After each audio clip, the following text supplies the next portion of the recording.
पाकिस्तान का रुपया डॉलर के मुकाबले लगातार कमजोर हो रहा है और देश महंगाई के संकट से जूझ रहा है। कैश की कमी का सामना भी देश कर रहा है।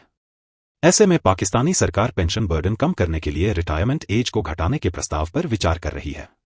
आइए जानते हैं पूरी खबर। पाकिस्तान लगातार कमजोर होती इकोनॉमी के चलते मुश्किल का सामना कर रहा है। देश की इकोनॉमी को बेहतर करने के लिए सरकार कई तरह के कदम भी उठा रही है। इसी कड़ी में अब पाकिस्तान सरकार रिटायरमेंट की उम्र घटाने जा रही है।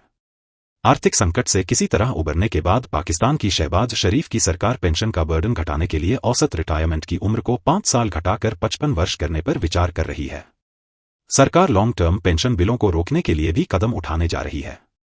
एक रिपोर्ट के मुताबिक शरीफ सरकार की ओर से उठाए जा रहे ये कदम बेल आउट पैकेज को मंजूरी देने के लिए अंतर्राष्ट्रीय मुद्रा कोष (IMF) की ओर से सुझाए गए प्रस्तावों में थे। इसमें खास ये है कि यह सुझाव देश के वित्त मंत्रालय की ओर से रिटायरमेंट बेनिफिट्स के कारण भुगतान में टेम्पररी डिले के लिए रिटायरमेंट की आयु को 2 साल बढ़ाकर 62 वर्ष करने के प्रस्ताव के 1 साल बाद आया है। हालांकि इस कदम का IMF ने विरोध किया था। बैठक में लिया गया फैसला।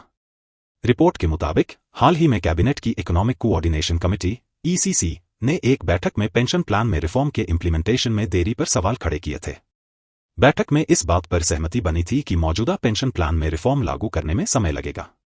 ऐसे में ECC ने तर्क दिया कि रिटायरमेंट की आयु 5 साल कम करने की स्थिति में पेंशन पेमेंट में कमी आ सकती है। अगर यह पूरे बोर्ड में लागू हो जाता है तो इसमें सरकार के पेंशन लायबिलिटी एक्सपेंडिचर को 50 अरब रुपए प्रति वर्ष तक कम करने की क्षमता है। सरकार की ओर से आ रहे इन सुझावों पर कई सवाल भी उठे हैं। आलोचकों ने एक्सपेंडिचर में इनिशियल इंक्रीमेंट को पॉइंट आउट किया जो इनिशियल पैकेजों के कारण आएगी। एक्सपर्ट का तर्क है कि सरकार को इसे फेज वाइज लागू करना चाहिए। रिपोर्ट के अनुसार पाकिस्तान में इस समय फेडरल पेंशन बिल 1 ट्रिलियन रुपए से अधिक है। इसमें सिविलियन शेयर 260 अरब और आर्म्ड फोर्सेस का शेयर 750 अरब पाकिस्तानी रुपए है।